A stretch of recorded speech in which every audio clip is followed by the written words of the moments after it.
Wali Kota Makassar Munafri Arifudin menyoroti kebersihan lingkungan di Jalan Gatot Subroto, Kecamatan Talo.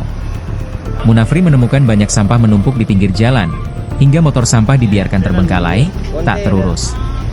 Penampakan ini ditemukan Munafri saat inspeksi mendadak, sidak, di Jalan Gatot Subroto, Kecamatan Talo, Senin, 9 Juni 2025, sore. Selain itu, Munafri juga menemukan kios kandarong terparkir di dekat tumpukan sampah.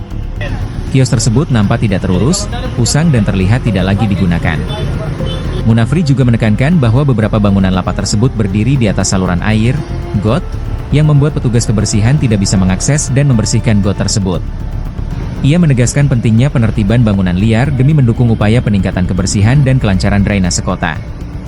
Melihat kesemrawutan itu, Munafri langsung menghubungi Camat Talo, Ramli Lalo untuk segera menyelesaikan pemandangan buruk tersebut. Ada di mobil, Pak. Kasih lagi. Sambil lebih bagus, kalian kasih rapi memang, mobilnya tinggal datang. Ini kalian mau lihat lagi yang ini nih. Ini nih, lihat nih.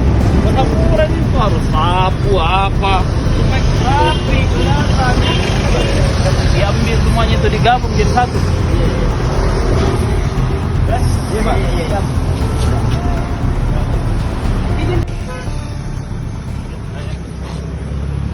Download Tribun X sekarang, menghadirkan lokal menjadi Indonesia.